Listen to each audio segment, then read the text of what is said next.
C'est pour son plus long voyage, un périple sans précédent dans les annales de l'Élysée, que le général de Gaulle s'est embarqué à Orly à bord de l'avion spécial, avec lequel il va faire le tour du monde, 43 500 km et 5 grandes escales.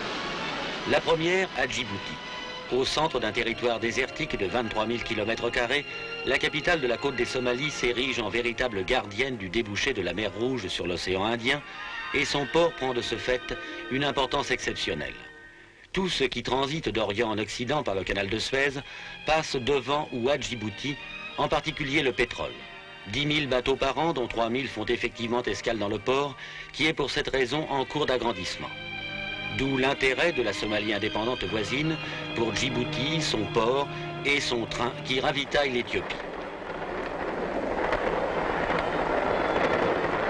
Ceci et la position de son empereur en Afrique expliquent aussi le pourquoi de la deuxième étape du général de Gaulle, qui se fera en Éthiopie, le pays de la reine de Saba, le plus vieil empire du monde, régi depuis 36 ans par le Négus Haïlé Sélassié, roi des rois, que le cinéma photographiait déjà quelques mois avant son accession au trône. Un pays essentiellement montagneux, dont les hauts plateaux produisent surtout du café, avec des méthodes qui sont encore aujourd'hui celles des temps bibliques.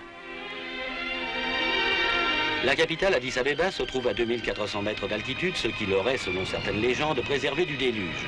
Elle est en pleine modernisation pourtant, car le Négus, depuis son retour après l'invasion italienne, s'emploie au renouveau de son pays tout en le maintenant dans une indépendance idéologique unique en son genre. Un lycée y représente la France, qui voit surtout dans l'Éthiopie le pays leader africain et dans le Négus l'arbitre et le modérateur des querelles du continent noir. Contre toute attente, c'est à Djibouti que la querelle allait précisément se manifester dès l'arrivée du président de la République. Alors que sur l'aérodrome même, la foule était chaleureuse, des petits groupes déjà se formaient sur le parcours vers la ville pour réclamer l'indépendance immédiate de la côte des Somalies, dont le statut d'autonomie interne a été conclu par référendum en 1958. Et le lendemain matin, l'atmosphère était si lourde lors de la cérémonie devant le monument aux morts que tout le programme de la journée allait s'en trouver modifié. Le général de Gaulle annulait le discours public qu'il devait prononcer sur la place centrale. Celle-ci, envahie de manifestants, était bouclée par la troupe et des heurts sérieux n'allaient pas tarder à se produire.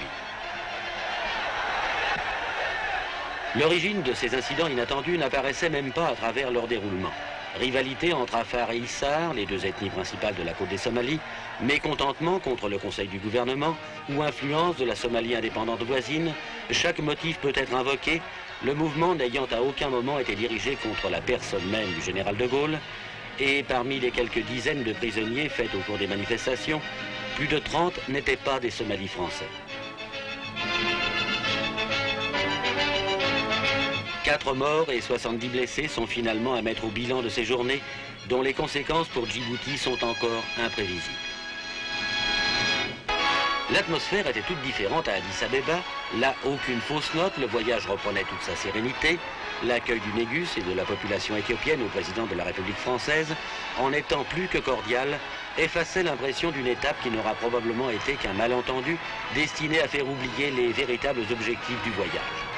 Car dans le carrosse qui l'emmenait avec l'empereur Haïlé Sélassié vers le palais du Jubilé, le général de Gaulle évoquait sans doute déjà avec son hôte cette phrase qu'il allait prononcer peu après à propos du Vietnam pour appeler les nations indépendantes, pacifiques et désintéressées à accorder leur attitude et au besoin leur action. C'était le prélude aux conversations de Phnom Penh au Cambodge, autour desquelles le président français voulait rallier l'intérêt du plus grand nombre et surtout de chefs d'État tels que le Négus, dont l'influence est considérable. Et la réception d'Addis Abeba aura ainsi été pour le général de Gaulle un avant-goût du triomphe que Phnom Penh allait lui réserver quelques 60 heures plus tard.